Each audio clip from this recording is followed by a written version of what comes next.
The Vikings need to find their quarterback in the first round of the draft by any means necessary, whether that's sitting and picking or packaging picks to move up. They need to find their franchise quarterback of the future in this draft. It's really important. You can't play at a high level in this league without a franchise quarterback, so it's imperative that they find their quarterback in this draft. I think the Vikings should not trade up for a quarterback.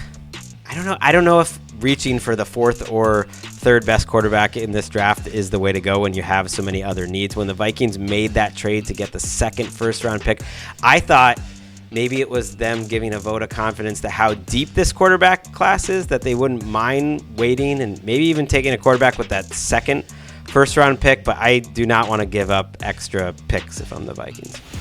Okay, so good question. What do the Vikings do in the first round? I think the obvious answer is find a long-term solution at quarterback now that Kirk Cousins is no longer there. Now, do you have to get a little bit of creative, right? Can you find a way to package 11 and 23 to move all the way up and get one of the top three quarterbacks? I think that would be ideal, but if you can't go all the way up into the top three, I think you kind of have to let the draft come to you.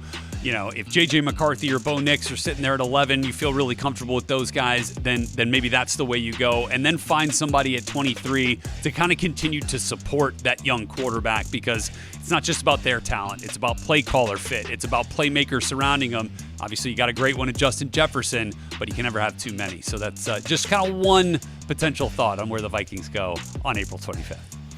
Well, I think it's clear. I think the Vikings have put themselves in position over the last two off seasons with a pretty talented front office crew to go get the quarterback. You move on from Kirk Cousins. Sam Darnold, I don't mind the idea of Sam Darnold as a fringe starter who, no one's really got the upside of his career, but you're not doing this whole thing this offseason without moving up. I think it's clearly that if it's not the number 4th pick, maybe number 3 with the Patriots, and you go get the quarterback that you prefer the most at that position, and then we trust Kevin O'Connell to do his what he normally does with quarterbacks. So there you go.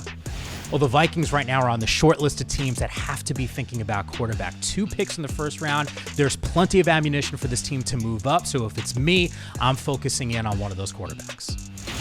The Vikings need to find a quarterback to replace Kirk Cousins. So in the first round, with one of their 2 picks, they're certainly going to pick one. My guess is Bo Nix out of Oregon, very similar to Kirk Cousins, so they'll probably be their pick at number 11.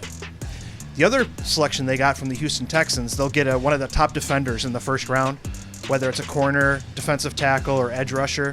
They'll try to bulk up the defense a little bit with that second pick. I'm thinking that ultimately I'm going to want to try to explore options to trade up. So I'm looking to trade up. What can I do? What's it going to cost me? However, you have the benefit of also being able to trade down. So that risk-reward benefit and the cost analysis that you're going to do in the moment, you've got the perfect GM to get this done. So I would say probably look to trade up, but if it's not there, then trade down and get a huge haul for the future.